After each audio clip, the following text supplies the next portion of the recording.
안녕하세요. 반갑습니다. 사회문화 한도균입니다. 자, 이번 시간에는 우리 아주 중요한 내용입니다. 사회문화에 걸쳐서 가장 어렵다고 느낄 수도 있는 주제이기도 하고, 1단원에서 가장 어려운 주제이기도 하고, 그 다음에 표문제 빼고 가장 어려운 문제 중 하나이기도 한 연구 방법에 대한 내용을 하고 있습니다. 전 시간에는 우리가 연구 방법에 대한 대략적인 개념에 대한 특징에 대한 설명을 했다면, 이번 시간에는 좀 더 구체적인 내용으로 연구 과정에 대해서 살펴보겠습니다. 문제는 이 연구 과정에서 수험에 난다는 거, 그 다음에 이 연구 과정에서 무수히 많은 내용과 그 다음에 자료 수집 방법과 이렇게 연결돼서 하나의 문제가 된다는 거, 이 부분을 여러분이 염두하고, 지금은 사실은 이건 기본이고 여기다가 표 분석, 자료 분석이란 것까지 또 들어갔기 때문에 더 어려워졌죠. 그래서 여러분들에게는 정말 힘들 단원이죠. 하지만 여러분들이 잘 극복해서 반드시 1등급 또는 만점 또는 여러분이 원하는 등급을 맞을 수 있도록 하기 위해선 반드시 이 내용을 여러분이 정복을 해야겠습니다. 자, 그러면 들어갑니다. 사회문화 현상의 연구 과정이다라고 했습니다. 연구 과정. 그래서 항상 얘기하지만 연구 방법을 물어볼 땐 딱 두 가지밖에 없다. 딱 두 가지. 하나는 양적, 하나는 질적. 두 가지밖에 없다. 뭐라고 물어봐도 마지막에 연구 방법을 하면 양적, 질적이다. 반드시 잊지 마시기 바랍니다. 그럼 첫 번째, 우리가 양적 연구 방법과 질적 연구 방법 두 가지를 조금 있다가 이제 비교를 할 거예요. 비교를 하겠지만 먼저 양적 연구 방법부터 볼 것이고, 시험 문제에 10문제가 나오면 9문제는 양적 연구 방법. 그래서 질적 연구 방법은 많이 나오진 않습니다. 그리고 내용도 보면 대략적으로 아주 간단하게 정리를 할 수 있어요. 먼저 양적 연구 방법부터 봅니다. 양적 연구 방법. 먼저 연구 과정을 보면 양적 연구 방법의 연구 과정은 우리 주제 선정, 그 다음에 가설 설정, 연구 설계, 그 다음에 자료 수집, 분석, 검증, 결론 도출 일반화, 그 다음에 활용까지 갑니다. 자, 이렇게 단계별로 되어 있는데, 먼저 주제 선정부터 보면, 주제 선정이란 것은 연구자가 내가 이것에 대해서 해야겠다, 이것에 대해서 관심을 갖고 이것을 하고 싶다 라는 것에 대해서 하기 때문에 이 연구자의 흥미라든지 관심, 이런 것들이 당연히 반영되겠죠. 그 다음에 내가 그래서 양적 연구 방법, 항상 머릿속에 뭐라고? 법칙 발견이야. 법칙 발견하기 위해서 그 법칙을 미리 이제 정하고 그걸 확인하겠죠. 그래서 그 법칙, 이런 법칙이 있을 거야. 그래서 난 이런 법칙이 있다고 판단했어, 생각했어 라고 해서 우리가 가설을 설정합니다. 가설. 그래서 그 가설은 법칙이죠. 어떤 법칙이요? 잠정적인 법칙. 그래서 잠정적 결론이라고 한다. 그럼 난 이런 법칙이 있을 거야. 예를 들어서 이렇게 봅니다. 뭐라고 하냐면, 여행을 많이 가면 행복감이 자, 어떻게 한다? 올라간다. 이런 가설을 세운 거야. 자, 그럼 이 가설을 세웠을 때 진짜 여행을 많이 가면 행복이 높아지는지에 대해서 한번 생각해보고 자료도 찾아보고 이런 것들이 뭐예요? 선행연구 검토다. 그래서 반드시 가설을 세우기 전에, 내가 이러한 결론을 내기 전에는 연구를 그래도 했을 거 아니야. 뭔가 검토를 했을 거 아니야. 그래서 이런 것들이 있을 수 있을 것이다라는 판단을 했을 거 아니야. 그럼 판단을 하기 위해서 뭐예요? 기존의 연구들을 한번 살펴봤겠지. 그걸 뭐라고 한다? 선행연구 검토. 근데 이 선행연구 검토를 다른 말로 뭐라고 한다? 문헌연구. 그래서 문헌연구, 선행연구 검토가 나오면 일단 거기는 뭐다? 가설이나 가설 전 단계다. 가설 전이다. 뒤에서 하진 않을 거 아니야. 그러니까 뒤에서 자료 수집에 살 때도 있지만 대부분은 우리가 뭔가를 결정하기 전에 다른 연구들을 봐서 이런 내용이 있을 거다라고 판단한단 말이에요. 그렇기 때문에 선행연구 검토, 자, 첫 번째 주제 선정 단계 나옵니다. 그 다음 두 번째 뭐예요? 이 선행연구 검토는 문헌연구란 말이에요. 문헌연구. 그래서 항상 문헌연구는 우리가 주제 선정 이 단계에서 주로 활용된다. 그 다음에 두 번째, 모집단을 확인할 수 있다. 항상 모집단은 첫 번째 우리 주제 선정 단계에서 우리가 주로 많이 나오죠. 가설이나. 왜냐하면 내가 관심 있는 집단이 청소년인지 노인인지 아니면 여자인지 남자인지 고등학생인지 그 관심 있는 대상, 그리고 내가 연구를 하고 그 연구를 적용하고자 하는 대상이 바로 뭐예요? 모집단이야. 내가 청소년에게 적용하고 싶어. 아니면 전 국민에게 적용하고 싶고, 전 국민이 모집단이고, 청소년이 모집단이고, 고등학생이 모집단이고, 노인이 모집단이고, 이 모집단이 내가 관심 있고 적용해갖고 내가 연구의 범위가 되는 집단, 내 연구를, 우리가 연구의 대상이 되는 집단이 바로 모집단인데 어디 나와?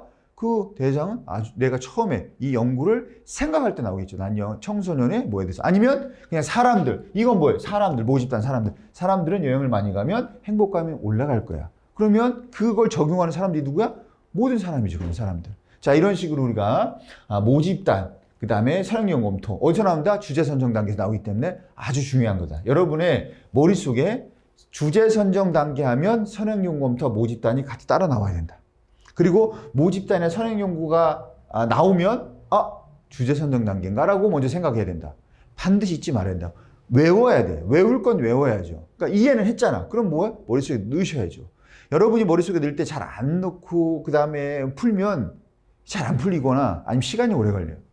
그리고나 또는 억지로 또 무슨 단어 외우듯이 딸딸딸 외울 수는 없잖아. 그러니까 여러분 어떻게 외우냐? 따로 외우지 말고 여러분이 문제 풀 때 자꾸 찾아보세요. 자꾸 찾아보고 해설지 보고 그냥 넘어가지 말고 해설지보다는 먼저 찾아보고 그것이 맞는지 해설지를 확인만 하는 거예요. 이런 식으로 자꾸 찾아보다 보면 어떻게 된다? 여러분 머릿속에 암기가 된다. 저절로. 그래도 암기가 안 되는 건 정말 여러분이 외워야 되는 그러한 중요한 내용이 되겠다. 자, 그 다음에 두 번째, 가설 설정갑니다. 가설 설정. 가설이란 것은 잠정적 결론이라고 했어요. 그런데 이 잠정적 결론, 가설은 일반적으로 독립변수와 종속변수로 나눠집니다. 그러면 잘 봅시다. 독립변수는 영향을 주는 변수라고 생각해. 영향을 주는 변수. 독립변수, 종속변수는 영향을 받는 변수입니다. 그래서 독립변수는 영향을 주는 변수, 독립변수, 독립변이 똑같은 말이라고 생각하면 돼요. 그냥 종속변수, 동속변이는 영향을 받는 거다. 예를 들어서 여기서 여행을 많이 가면 행복감이 올라간다. 누가 영향을 줘? 얘가 영향을 주죠. 자습을 많이 하면 성적이 올라간다. 자습이 영향을 주는 거야. 영향을 주는 거란 말이야. 그 다음에 무슨 토론 수업을 하면 사고력. 그럼 토론 수업이 영향을 주는 거지, 사고력에. 그래서 여행을 많이 가면 행복감이 올라간다. 이때 독립변수 뭐예요? 여행. 여행을 투입했잖아. 그럼 어떻게 돼? 행복감이 변하지. 그러니까 여행은 독립변수. 행복감은 종속변수. 알겠어요? 그래서 얘를 높이면 얘도 올라간다. 오케이. 자, 그 다음에 두 번째. 이 가설 설정 단계에서 우리가 가설의 요건이 있어요. 요건이 있는데 그 요건이 뭐냐면 첫 번째, 변수 간의 관계가 명확해야지. 예를 들어서 여행과 행복감은 관련이 있다. 그럼 어떻게 관련이 있다는 거야? 플러스라는 얘기야. 마이너스야. 음의 관계, 양의 관계. 이런 식으로 우리가 반드시 관계가 나와야 된다. 그래서 독립변수, 종속변수를 우리가 썼다면 이 둘의 관계가 나와야 돼요. 관계. 그런데 이 관계는 잘 봐. 양의 관계, 정의 관계, 양의 관계, 그 다음에 음의 관계, 역의 관계, 부의 관계 이렇게 표현합니다. 이렇게. 또는 아무런 관련이 없는 거. 아무런 관련이 없는 거. 음도 아니고 양도 아니고 아무 관련이 없어. 그러니까 얘가 높아지든 낮아지든 얘는 변함이 없어. 그럼 얘가 영향을 못 준다는 얘기야. 그죠? 그래서 우리가 양의 관계, 음의 관계, 아무런 관계가 없거나 이렇게 되겠지요. 자, 그러면 그래서 관계가 명확해야 돼. 두 번째, 자, 검증이 가능해야 된다. 검증이 가능하다는 얘기는 검증할 수 있어야 된대. 검증할 수 없는 걸 우리가 연구할 수는 없잖아. 예를 들어서 착한 일을 많이 하면 천국에 갈 확률이 높다. 그러면 어떻게 해? 검증하려면 가야 돼? 지금 바로 한강 가야 돼? 안 되잖아. 그러니까 뭐예요? 더 무서운 건 어떤 친구가 착한 일 많이 하고 어떤 사람이 이제 착한 일을 많이 한 사람이 말 그대로 이제 죽을 때가 돼서 탁 죽었는데 그 다음에 문자가 와. 천국 없던데요. 그게 더 무서운 거 아니야. 문자 온 게. 자, 그런 식으로 검증할 수가 없다. 그러니까 검증할 수 없는 건 연구하면 안 되지. 그리고 가설을 세우면 안 되지. 그 다음에 검증이 필요하다. 자, 어제 수업을 하다가 이제 수업을 하다가 내가 어떤 친구한테 물었어. 야, 한도균 선생님의 수업을 들으면 한도균 선생님 성적이 올라갈 것이다. 성적이 올라갈 것이다. 자, 이 가설은 검증 필요하냐? 그러니까 둘이 같이 앉아 있었는데 그러니까 내가 바라보고 물어보는데 한 친구는 멈칫거리는 거야. 벌써 알았어. 눈치를. 야, 이게 검증 가능하냐? 검증 가능하다는 얘기는 될지 안 될지 모른다는 얘기인데 멈칫한 거야. 근데 그 옆에 있는 순수한 친구는 가능하냐? 검증 필요하냐고? 필요하죠. 필요하죠. 왜 필요해? 안 올 수도 있잖아요. 그런 일 없거든. 그런 일 없거든. 무조건 올라. 한도균 선생님의 수업을 들으면 무조건 오른단 말이야. 무조건. 무조건. 여러분이 검증을 해보라고. 알겠어요? 여러분이. 씨발, 끝까지 한번 들어보고 내가 검증하겠어. 오케이, 좋아. 끝까지 들어보고 대신 문제도 풀어봐야 된다. 여러분들. 문제도 풀어봐야죠. 그래서 수능 특강. 자, 수업 듣고 기출문제 푸시고 그 다음에 수능 특강 관련된 문 푸시고 그렇게 하고 성적이 안 오르면 오십시오. 오시면 제가 그에 대한 뭐 어떤 식으로든 그에 대한 뭐 대가, 뭐 보상 뭐 할 수 있습니다. 자, 반드시 여러분들 선생님의 수업을 들으면 성적이 올라간다. 오케이. 자, 이건 필요하다 안 필요하다? 필요 없다. 검증 필요 없다. 그냥 자명한 사실, 진리다. 진리. 자, 그 다음에 가설 요건이고 세 번째 이제 가설이 설정됐으면 설계에 들어가야지. 설계란 것은 뭐냐면 뭐 대상자는 누구로 하고 그 다음에 기간 얼마 동안 하고 자료 수집 방법 어떻게 하고 통계는 어떻게 내고 이런 것들을 하는데 중요한 거는 양적 연구는 법칙을 발견해야 되기 때문에 그리고 그것을 일반화해야 되기 때문에 수없이 많은 자료가 필요하다. 즉 양적 자료가 필요하다. 그 양적 자료를 우리가 바탕으로 통계해서 그것이 관계가 어떠한 관계라는지를 검증 확인하기 위해선 우리가 뭐 해야 돼? 일단 방금 통계 내야 된다 그러잖아. 통계를 해야 그 수치의 데이터 값이 잘 정리가 되고 맞는지 안 맞는지 관계가 있는지 없는지가 확인이 되니까. 그럼 통계를 하려면 뭐 해야 돼요? 그 통계할 수 있는 내용, 통계할 수 있도록 우리가 뭐 해야 돼? 설계를 해야 돼. 그 통계할 수 있도록 설계하는 게 바로 개념의 조작적 정의입니다. 예를 들어서 자 봅시다. 여행입니다. 여행을 많이 가면 행복감이 올라간다. 그러면 잘 봐. 어떤 사람은 여행을 하루 한 번 가는데 20박 20일 가고 어떤 친구는 여행을 1박 2일로 10번 갔어. 그러면 누가 더 여행을 많이 갔냐? 누가 더 여행을 많이 갔냐? 우리가 기준을 안 세워놨잖아. 그리고 그걸 많이 갔다고 하면 뭐가 많이 간 거야? 그러니까 많이 갔다고 하면 수량화가 돼야 되잖아. 그래서 우리가 그 다음 두 번째, 내가 집이 분당인데 만약에 안성으로 놀러 갔다가 그날 저녁에 왔어. 여행이야? 여행이야? 아니면 내가 속초를 갔다가 그날 아침에 갔다가 저녁에 왔어. 그럼 여행이야? 그거 여행인가요? 안성은 여행이야? 안성 여행인 거 아닌 것 같아요. 그러면 속초는 여행? 그건 여행이에요. 기준이 뭐야? 그러니까 우리가 이 여행에 대한 개념을 다시 한번 우리가 연구할 수 있도록 내려줘야 돼. 예를 들어서 집을 떠나서 1박 2일, 1박 이상 한 걸 여행으로 하자. 또는 자기가 거주하고 있는 지역, 예를 들면 경기도면 경기도, 뭐 강원도면 강원도, 충청도면 충청, 대전 광역시면 대전 광역시를 벗어난 것, 벗어나서 우리가 뭐 6시간 동안 이상 다른 외지로 떠난 것을 여행으로 하자. 이런 식으로 여행에 대한 개념을 내려줘야지 여행인지 아닌지를 알고 두 번째 횟수를 정해야 되니까 그건 우리가 만약에 내가 있는 지역 외로 떠나서 1박 이상을 여행으로 하자. 그리고 횟수로 하자. 여행을 한 번 갔다 왔냐 두 번 갔다 왔냐. 날수로 하지 말고 횟수로 하자 할 수도 있고 그냥 날수로 할 수도 있죠. 날수로 하면 1박 2일로 10번 갔다 온 거나 19박 20일이나 똑같은 거고 횟수로 하면 1박 2일 10번 갔다 온 게 많은 거야. 그러니까 우리가 그걸 다시 정의 내려주는 거야. 조작적으로 연구할 수 있도록 계량화, 통계화할 수 있도록. 그 다음에 행복감도 마찬가지죠. 행복감도 이 행복감이 뭐냐라고 했을 때 그걸 지수화한다. 또는 정도로 나타내자. 다 뭐야 이거? 점수로 나타내는 거야. 점수. 숫자로. 그래서 행복감은 어떻게 나타나냐? 앞으로 정도를 나타내자. 그래서 5점 행복, 아주 행복, 4점 행복, 3점 보통, 불행, 1점 아주 불행. 자, 이런 식으로 우리가 점수로 나타내자. 그러면 이제부터 뭐 할 수 있어? 수집할 때 그 수집한 자료를 통계할 수 있단 말이야. 여행을 많이 갔다 왔는지, 적게 갔다 왔는지, 행복감이 올라갔는지, 내려갔는지. 자, 이게 바로 조작적 정의 때문에 제일 중요한 거야. 자료 수집하기 전에 해야 돼. 그러니까 언제 해야 돼? 설계 때. 설계 때 해야죠. 자, 그 다음에 봅니다. 그 다음에 이제 설계를 다 했으니까 그 다음 뭐 해야 돼요?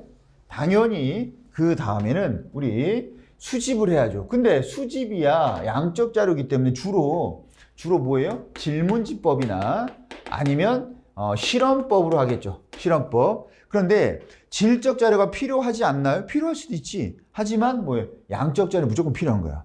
질적 자료는 있어도 되고 없어도 되고 하지만 양적 자료는 반드시 있어야 되고 그 다음에 이걸 분석한다고 합니다. 양적 연구에선 분석한다고 해요. 그러면 분석할 때 어떻게 분석한다고? 통계 분석. 통계 분석하기 위해서 그 전에 뭐 했어요? 조작적 정의. 오케이. 자, 그 다음에 통계를 이제 분석했으면 검증. 검증이란 건 뭐야? 확인하는 거야. 잘 봐.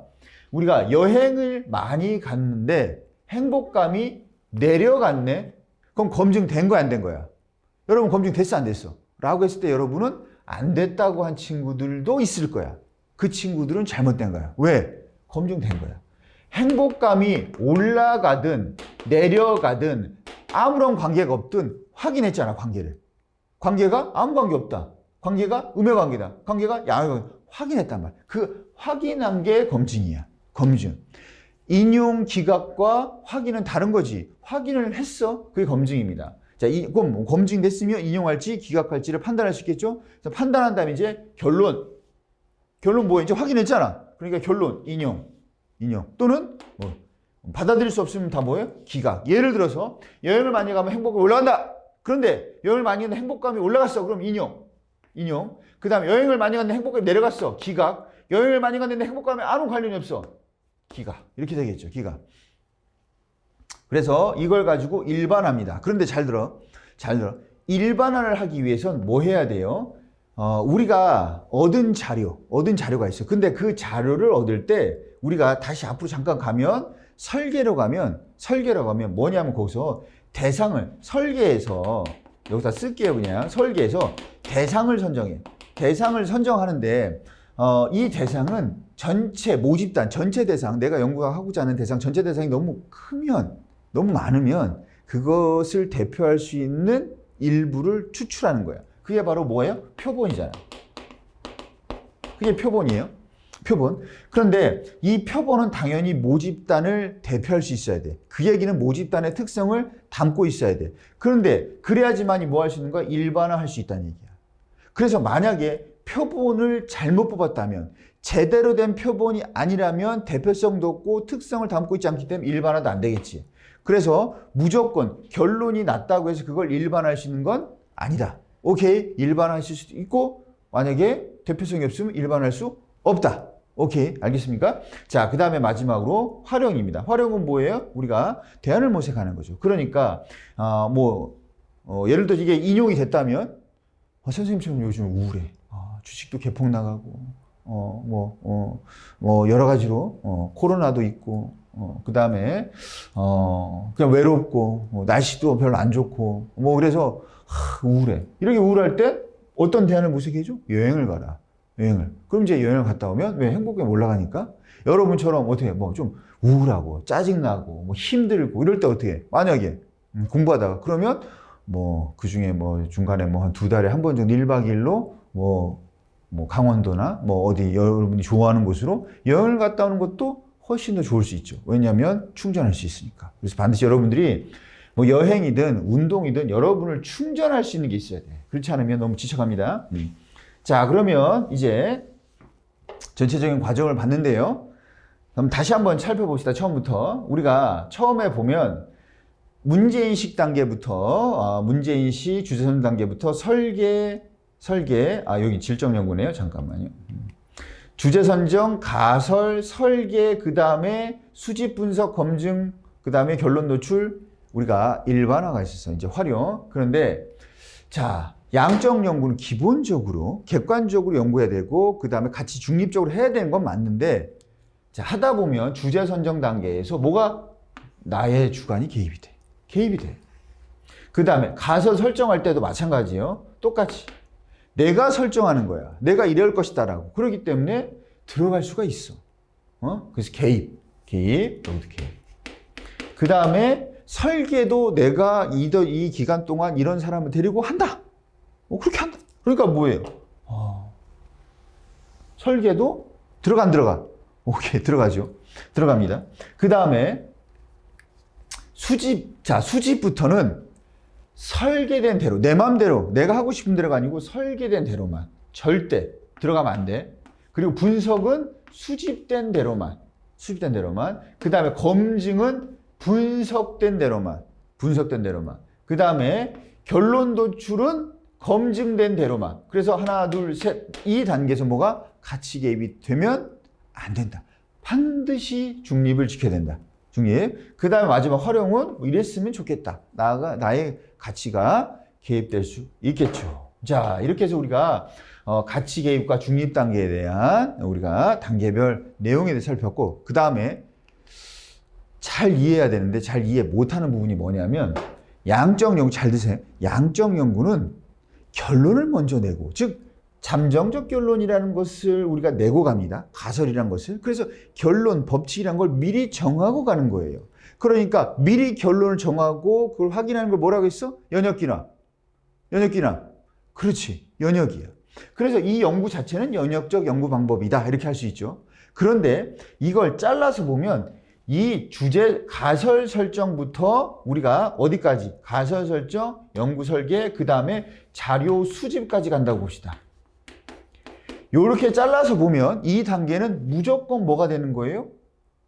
결론 확인, 수집이니 결론 수집, 결론 앞에 수집 뒤에. 그러니까 여기는 무조건 그냥 연역적 과정이야. 그런데 문제는 다음입니다. 이걸 잘라버려요. 위에 건 날려버리고 여기서부터 이렇게 이것만 봐라. 위에 건 보지 말고 이것만 보면 이건 연역적이냐 귀납적 과정이냐. 그러면 이건 뭐예요? 수집부터 시작했네. 그래서 뒤에 결론이 났네. 그건 뭐예요? 귀납적 과정이지. 그래서 이 과정을 뭐라고 한다? 귀납적 과정이라고 하는 거예요. 그래서 우리가 양적 연구는 연역적 과정, 잘라서 보면 연역적 과정도 있고 귀납적 과정도 있다고 볼 수 있다. 그래서 두 과정이 혼재하기도 한다. 맞는 말이죠. 맞는 말입니다. 그래서 잘랐을 때 이것만 보는 말, 이것만 보면 뭐예요? 수집부터 결론이니까 이거 무조건 귀납적 과정이다. 그렇다고 해서 이 연구를 귀납적 연구라고 하진 않습니다. 왜? 이 연구는 자체로 결론부터 시작하는 거니까 연역적 연구지만 잘랐을 때 귀납적 과정도 있다. 이거 잊지 마시기 바랍니다. 자, 그 다음에 그럼 다 했죠? 다 했습니다. 그러면 그 다음이 뭡니까? 질적 연구입니다. 질적 연구는 왜 간단하냐? 잘 보십니다. 잘 보시면 똑같아요. 주제 선정 단계에 가설이 없어. 가지고 바로 설계 들어갑니다. 근데 조작적 정의도 없어. 그 다음에 수집, 분석이란 말이 나오면 그건 양적입니다. 양적 연구에서 분석이라고 해요. 해석에서, 질적 연구에서 분석이란 말 쓰지 않습니다. 그럼 뭐라고 합니까? 해석. 그다음에 결론. 간단하지요. 그 다음에 여기 봅니다. 자, 여기 보시면 이거 똑같아요. 주제 선정. 연구자가 하고 싶은 주제. 그런데 여기서도 마찬가지로 선행 연구를 검토합니다. 왜냐하면 내가 그 부족이 왜 그런지를 모르겠어. 그래서 그 부족에 관한 여러 가지 자료를 검토할 수 있죠. 검토했을 때 이렇게 나올 수 있습니다. 그런데 문제는 여기에서 모집단, 표본 이런 말을 굳이 안 써도 된단 말이야. 왜냐하면 나는 그 집단만 알고 싶은 거야. 일반화할 수가 없어. 왜냐하면 그 집단의 우리가 그 집단의 질적 연구는 뭐예요? 이해하는 거라고 했잖아. 질적 연구는 이해, 해석이야. 이해, 해석. 그러면 사실은 이해, 해석이다. 이 얘기는 주관적이란 건데 그 사람의 주관을 어떻게 일반합니까? 그러니까 일반할 수 없는 겁니다. 그렇기 때문에 우리가 이걸 모집단이나 표본이나 일반 이런 게 필요 없어요. 그러니까 모집단의 이야기는 안 나온다. 없어도 되고 안 차도 상관없다. 그리고 통계하지 않기 때문에 얘는 질적 자료이기 때문에 뭡니까? 우리가 조작적 정의도 필요가 없다. 가설도 필요 없다. 질적 자료 무조건 필요하지요. 왜 그렇습니까? 내면을 보기 위해서. 질적 자료는 뭐예요? 내면의 자료입니다. 그래서 질적 자료는 뭐가 많냐? 당연히 공식 자료도 있겠지만 비공식 자료가 많이 있습니다. 비공식 자료 대표적인 게 뭡니까? 일기하고 일기, 편지 이런 것들이죠. 당연히. 그래서 우리가 질적 자료에는 비공식 자료가 많이 있다. 이퀄은 아닙니다. 이퀄은. 자, 그 다음에 우리가 자료 해석을 하면 어떻게 됩니까? 해석하면 뭐예요? 감정이입적. 자, 직관 통찰. 자, 뭐냐면 우리가 감정이입을 통해서 직관적 통찰을 해야 되는 거야. 직관적 통찰. 감정이입을 통해서 직관적 통찰. 그런데 우리가 뭐냐면 그 사람의 주관적 세계를 들여다볼 땐 우리의 감정을 통해서 우리도 경험했잖아. 그 사람의 표정을 보면 어떤 감정인지 알잖아. 그 사람의 감정을 우리의 감정을 이입시켜서 들여다보는 거. 직관을 통해서 통찰 뚫어보는 거지. 그 사람 마음. 예를 들어서 갑자기 우리 어떤 카톡으로 보면 하트 D 플러스 27 하트 D 플러스 130 하트 D 플러스 190 그러다가 그 다음에 울음 표시라든지 아니면 외로움 이별 다 시작 이런 거 시작 다시 시작. 우리 알 수 있지요? 자, 그런 거 보면 알 수 있습니다. 무슨 시작이야? 오, 끝났구나. 자, 알 수 있습니다. 자, 이런 식으로 우리가 선생님 좋아하는 거 아니야. 그래서 그러면 알 수 있단 말이야. 알 수 있고 그 사람의 또 시련의 아픔도 시련을 경험한 사람이 알 수 있죠. 그런 식으로 우리가 감정이입을 통해서 그 사람의 우리가 통찰을 할 수 있다. 그래서 그 사람의 마음을 들여다볼 수 있다. 그래서 그걸 적어서 결론 냅니다. 그게 바로 결론입니다. 그래서 결론은 연구 대상자의 주관적 세계야. 내가 여러분을 연구해. 여러분은 어떻게 자라서 그런 성격을 가지게 됐는지 아니면 여러분 어떤 환경 속에서 어떤 생활을 살아가고 있는지 연구해. 그럼 그 내용은 여러분의 생각이야, 내 생각이야. 여러분의 생각을 내 생각으로 읽어서 쓴 거야. 그러니까 여러분의 생각이지. 그래서 내용은 뭡니까? 연구자의 생각이 아니고 연구 대상자의 생각, 연구 대상자의 주관적 세계가 됩니다. 알겠습니까? 자, 이렇게 해서 우리가 연구 방법에 대한 문제가 연구 방법 전반적인 내용에 대해 살펴봤어요. 중요한 내용이 수없이 많았고 그것을 여러분이 결국 머릿속에 넣어야 된다. 맞습니까? 자, 그러면 이걸 바탕으로 해서 우리 문제를 풀어볼 텐데 반드시 우리 그 교재든 여러분의 노트든 나의 노트든 제 이제 노트가 이제 출간이 되는데 그 노트에 정리를 꼭 해야 돼. 정리를 안 하면 점수가 안 올라가. 알겠어요? 내가 30번 강의할 때마다 33번 얘기할 거야. 문제를 풀고 끝이야. 문제를 풀고 정리를 안 하면 다음에 그냥 자동으로 정리될 때까지 계속 풀어야 돼. 그러니까 2번 풀 걸 4번, 5번, 6번 풀어야 이 머릿속에 오는 거예요. 그래서 반드시 정리를 해야 점수가 올라간다. 정리 안 하면 계속 풀었는데도 푸는데 똑같아요. 안 올라요? 안 오르지. 정리가 안 됐는데. 자, 봅니다. 마지막 문제 좀 길었습니다. 빨리 가겠습니다. 자, 그러면 연구 과정에 대해 순서 없이 나란 것인데 자, 보니까 이거 양적 연구입니다. 그죠? 자, 양적 연구고 자, 그러면 모집단 나왔고 표본집단 나왔네요. 모집단은 뭡니까? 여기 보면 청소년이죠. 우리가 어디 나온다고 해서 주제 선정단계 나온다고 했고 표본은 뭐예요? 표본은 우리가 뭐까지 나와야 돼? 여기까지 아니고 뭐예요? 숫자로 나와야 돼. 숫자. 반드시 여기에서 땡땡 5개 고등학교 학생 중이잖아. 중에서 선정됐다. 그래서 분명히 여기서 숫자가 있죠? 그래. 숫자까지 500명, 1000명 이렇게 우리가 표본은 숫자까지 나오면 그 숫자로 대답해 줘야 된다. 이런 식으로 하면 안 된다. 이 중에서 또 표본이 나왔기 때문에. 그래서 이거 여기가 탈락이죠. 자, 그 다음에 두 번째. 디귿을 측정의 조작적 정의는 우리가 마에서 이루어졌다 했습니다. 조작적 정의는 설계 단계에서 하지요. 설계 단계. 여기서 어디가 설계 단계입니까? 조작적 정의. 여기서 이루어졌잖아. 여기서 설계 단계. 여기는 뭐예요? 자, 여기 보면 문헌 연구 했잖아. 그럼 뭡니까? 문헌 연구 있기 때문에 여기는 문제 인식 단계입니다. 자, 그 다음에 릴과 같은 자료 수집 방법. 자료 수집 방법. 릴과 같은 자료 수집 방법인데 뭡니까? 연구 대상자 일축. 친밀성이 중요하다. 우리 이건 아직 안 배웠지만 뭡니까? 면접이죠. 면접인데 자, 밑줄이 어디가 있냐? 면접까지 갔냐? 그 면접된 자료까지 갔나? 근데 면접된 자료까지 갔어. 그럼 뭐가 되는 걸? 이건 문헌이 됩니다. 문헌 연구가 됩니다. 문헌. 그래서 밑줄이 어디까지? 그 앞에서 끝났으면 면접이지만 끝까지 가버렸잖아. 끝까지 가버렸기 때문에 뭐예요? 그렇게 된 자료까지 가버렸기 때문에 이건 문헌 연구지요. 자료 면접법이 아니고 자료 수집 방법은 문헌 연구법입니다. 그 다음에 비읍 같은 연구 방법. 여러분이 비읍 같은 연구 방법이 뭐야? 라고 물었을 때 뭐 실험법이요, 면접법이요, 문헌연구법이요. 죽는다고 했어 내가. 뭐라고? 연구 방법은 뭐라고 했어? 2개밖에 없다. 뭐밖에? 양적 연구하고 그 다음에 양적 연구, 그 다음에 질적 연구 2개밖에 없는 거예요. 그러면 뭡니까? 우리가 뭐예요? 비읍 같은 방법. 당연히 이건 관계를 하는 거니까 양적 연구. 그 다음 면접을 통해서 했으니까 질적 자료를 수집했네? 그 질적 자료 수집을 통해서 질적 이해를 하는 연구네? 질적 연구. 그래서 양적 연구, 질적 연구입니다. 자, 그러면 봅시다.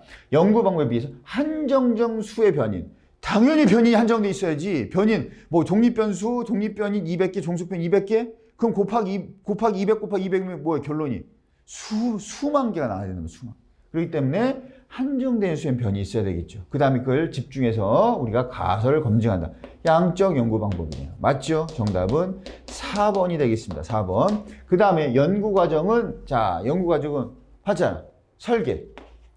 그 다음에 문제인식 단계죠. 문제인식 단계. 우리가 벌써, 그 다음에 우리가 여기 보시면, 나아 단계입니다. 나아 단계면, 관계가 있음을 확인했다. 검증 단계. 벌써 우리는 나머지는 뭐 가설이고 이거니까 쉽게 우리가 수집이니까 찾을 수 있겠죠. 그래서 확인했네. 검증 단계. 왜냐하면 선생님이 안경을 쓰는데 이게 좀 흐릿해서 검증 단계. 그 다음에 조작 적정이 했으니까 설계 단계. 문헌 연구를 했어? 그러면 뭐가 되는 거예요? 문제식 단계, 주제성 단계. 자, 이렇게 해서 우리가 정답을 체크할 수 있습니다. 여기서 중요한 포인트는 뭐다? 중요한 포인트는 다 들어있어 사실은. 그래서 앞에 우리가 연구 방법에 대한, 연구 과정에 대한 내용을 싹 다 정리되어 있지 않으면 이 문제는 틀게 되어 있는 아주 기본 스탠다드 되는 문제다. 이렇게 보시면 되겠습니다. 자, 그럼 여기까지 해서 우리 과정에 대해서 마무리를 했어요. 그러면 연구 방법을 이제 끝내고 다음 시간부터는 자료 수집 방법을 철저하고 빠르게 정리 한번 해보도록 하겠습니다. 수고하셨습니다.